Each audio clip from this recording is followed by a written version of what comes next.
Hey folks, we're into section 2-1 from your textbook, Present and Future Values. And today we look at a foundational topic for all of corporate finance, which is the time value of money. The time value of money says that $1 today is worth more than $1 in the future. And so we begin by looking at present values and future values. Best to learn it by an example, so let's get into it. You invest $100 in a Barclays high-yield money market account, which pays an annual percentage yield of 1.5%. You also reinvest any interest you earn back into the high-yield account. How much will your initial investment be worth in 10 years? All right, today we have $100 and we're going to invest it in the account. Today is time 0. Time 1 would be a year from now, time 2, 2 years from now, and so on. But today is time 0. I invest my money. It earns me 1.5% yield each year. So at the end of 1 year, I will have earned $1.50 in interest, and I'll have a total amount of money of $101.50. One way you can say you calculated that is by saying, if you look at the bottom, it says after 1 year, $100 times 1.015. It's basically 1 plus 1.5%. Great. Now I have $101.50 at time 1. At time 2, which is 2 years from now, how much money will I have? Well, I got to go ahead and multiply again by 1.015. So the calculation for the value of $100 after 2 years, if you look at the bottom, is $100 times 1.015 times 1.015.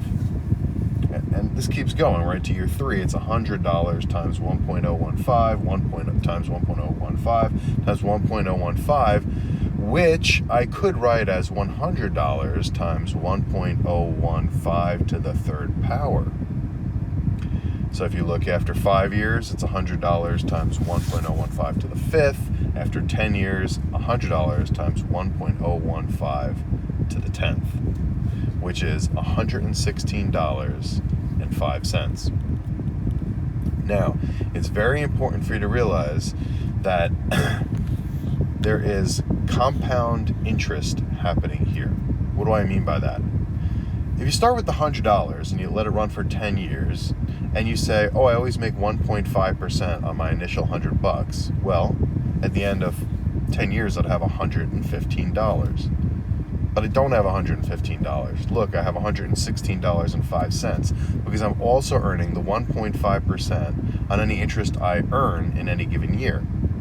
And that interest is compounding.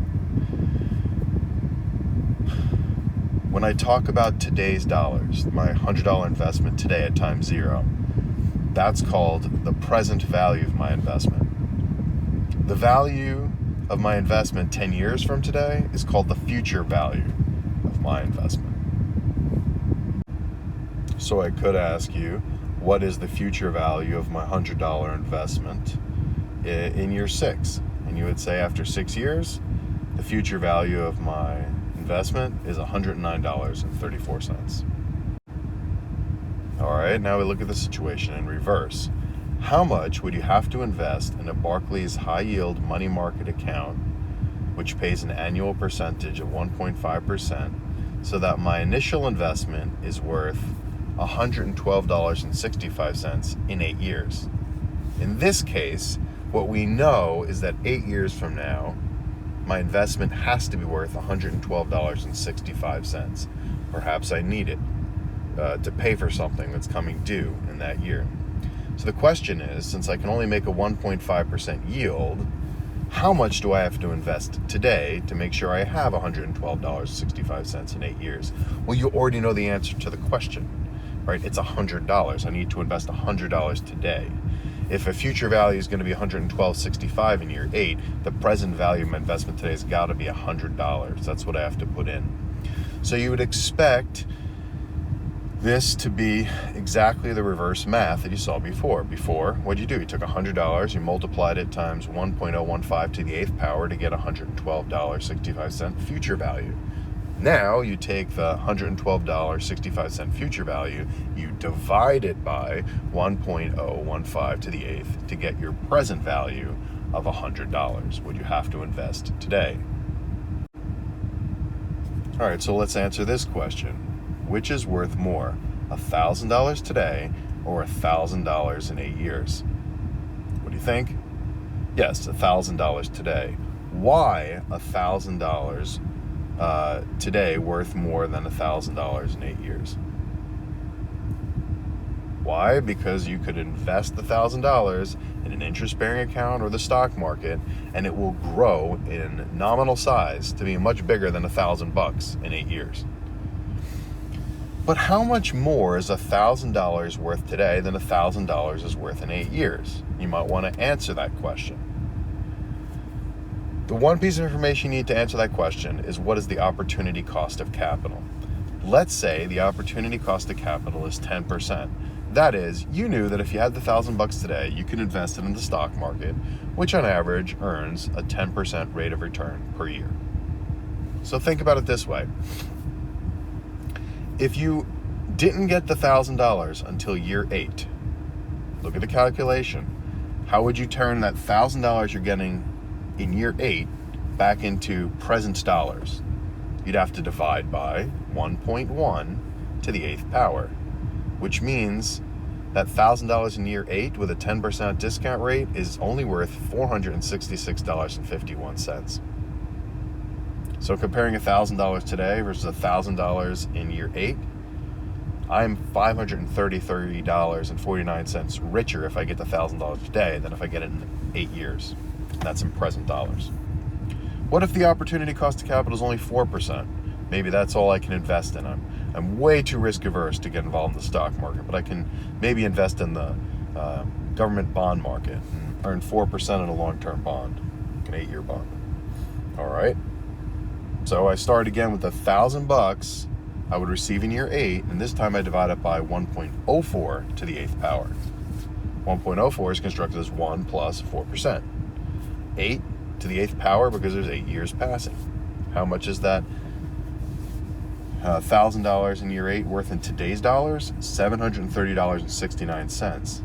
So if I were to receive $1,000 today, I'd be $269.31 richer than if I received $1,000 in 8 years. That is in terms of today's dollars. Let's look at another example. The cost of a new car is expected to be $100,000 in 5 years. You're going to save up for that car. If the best interest rate you can earn on your money is 5% per year from now until then, how much would you have to set aside today to pay for that new car in 5 years, which in year 5 will cost you $100,000? How are you going to do it?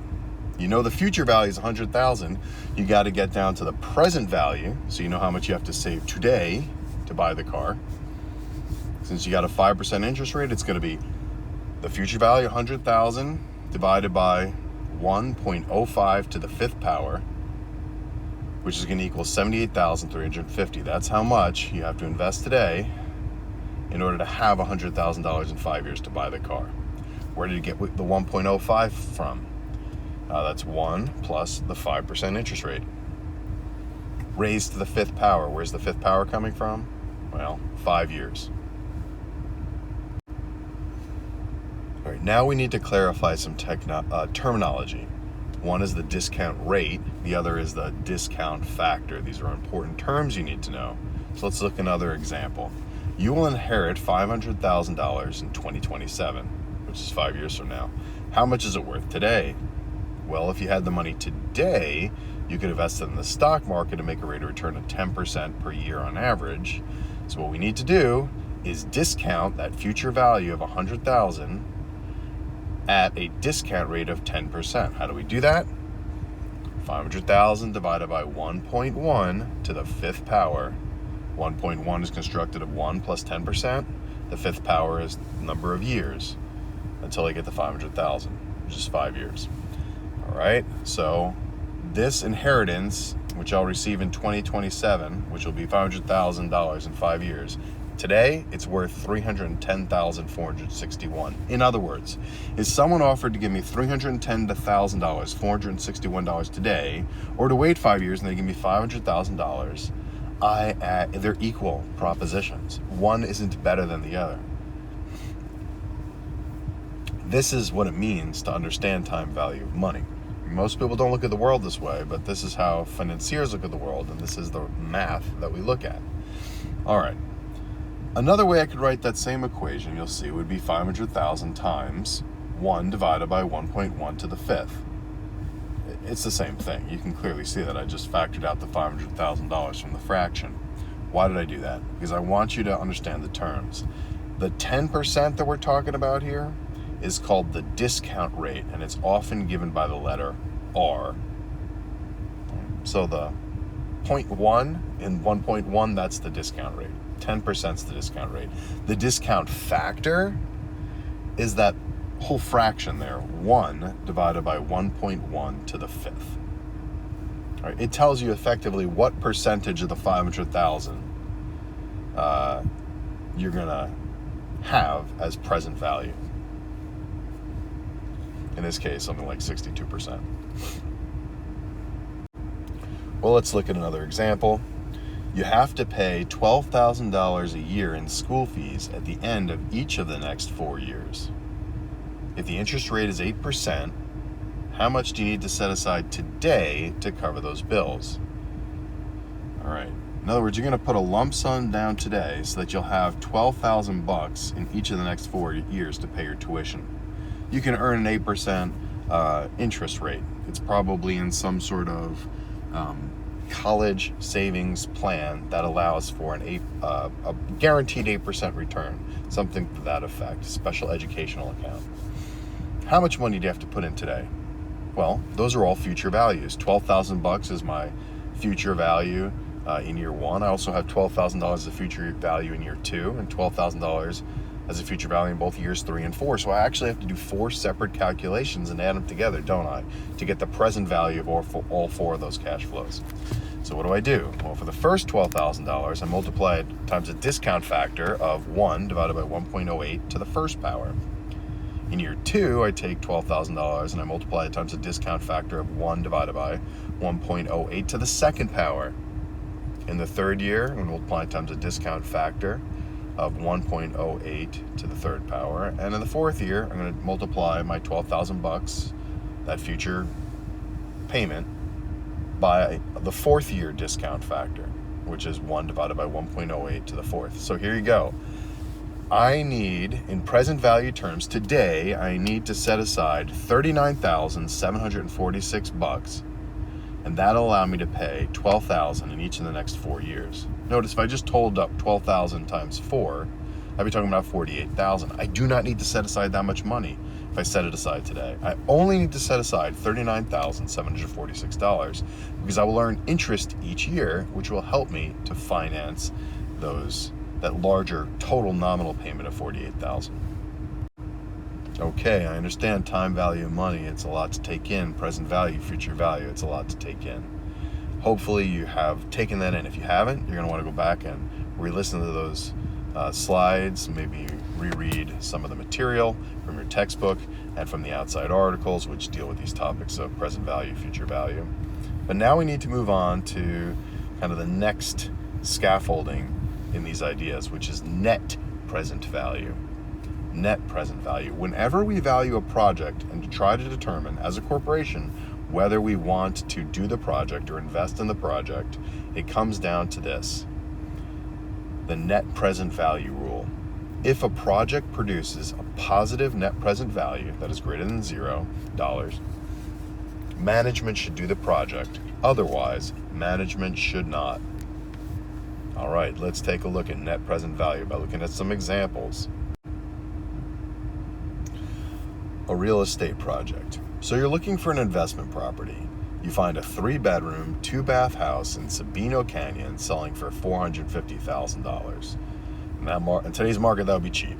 You think, based on expected market conditions, that you can sell the house in 3 years for $550,000. You think this investment is about as risky as the stock market. Should you make the investment? All right, I want you to look at it now.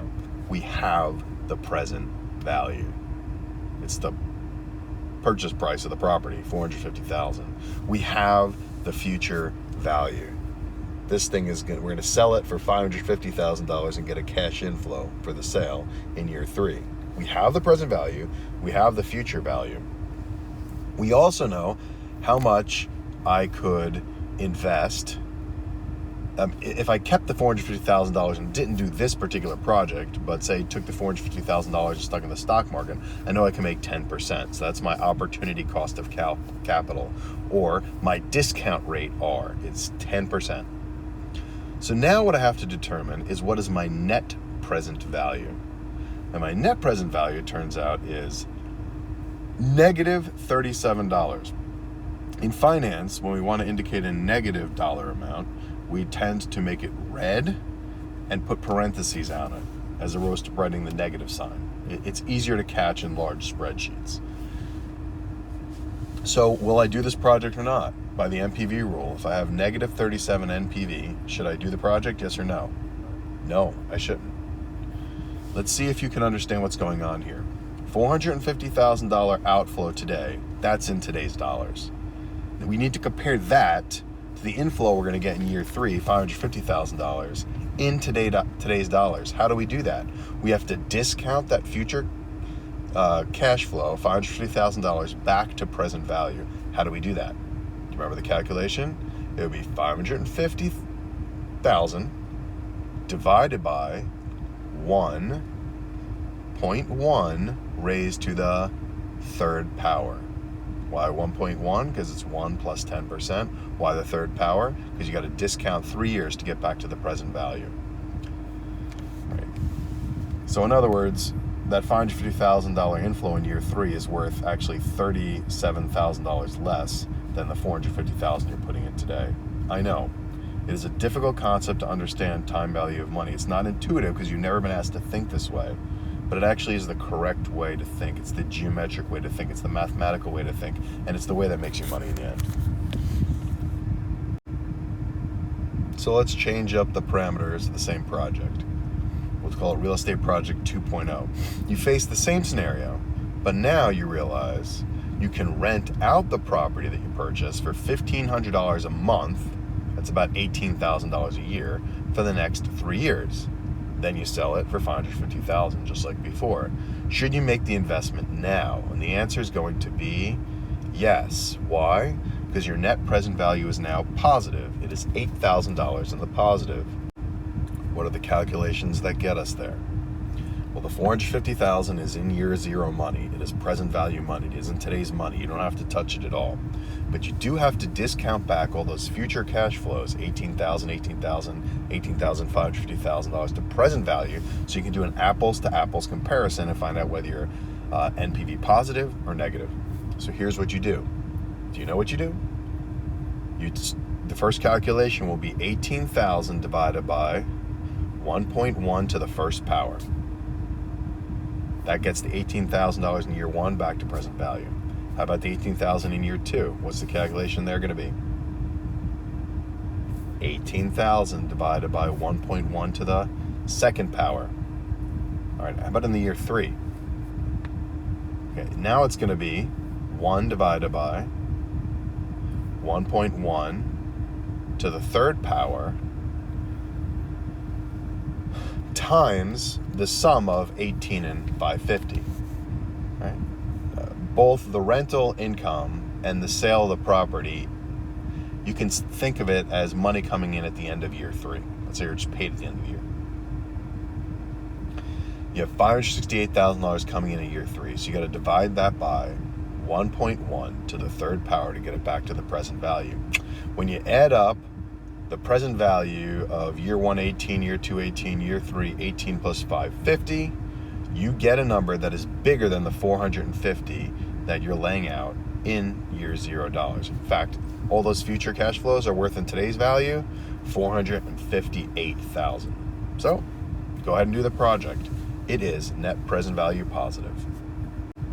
And yes, folks, this is how businesses make decisions about whether they should do projects, whether they should invest in projects, whether they should buy particular businesses, invest in certain technologies. It's always this question: will this project produce a positive net present value or a negative? If it's positive, do it. If it's negative, do not do it. Finally, we need to make sure we know our rules. The net present value rule says if a project produces a positive net present value, management should do the project, otherwise it should not. And here's a formula. I don't know if you remember summation notation, but this is summation notation. Net present value is going to be the sum of all the future cash flows discounted to the present minus my initial investment, which is already in present dollars. That symbol right there is sigma. It's a Greek letter. It starts with it's the letter S, right? And our word for sum starts with the letter S. So we use sigma as summation notation. And the way summation notation works is you count by integers from I equals 1 up to I equals n. So it'll be 1, 2, 3, 4, all the way till you get to n. As many cash flows are potentially going to come in as many years as you got future cash flows coming in. And if it's a year 1 money, I will be 1. If it's year 2 money, I will be 2. If it's year 3 money, I will be 3. And so you get everything discounted at the proper rate. Those are the inflows in present value terms because they get discounted by a discount factor. The initial investment, that's your outflow. You don't have to do anything with that. You don't have to do any sort of summation with that or any discounting with that because it's already in year $0 in present value dollars. You get a net present value. If it's positive, go for the project. If it's negative, deny the project. An alternative way of looking at it, a different way of looking at the same thing, is called the internal rate of return rule. And it says if a business produces an internal rate of return, a project produces an internal rate of return greater than the business's opportunity cost of capital, management should do the project. Otherwise, it should not.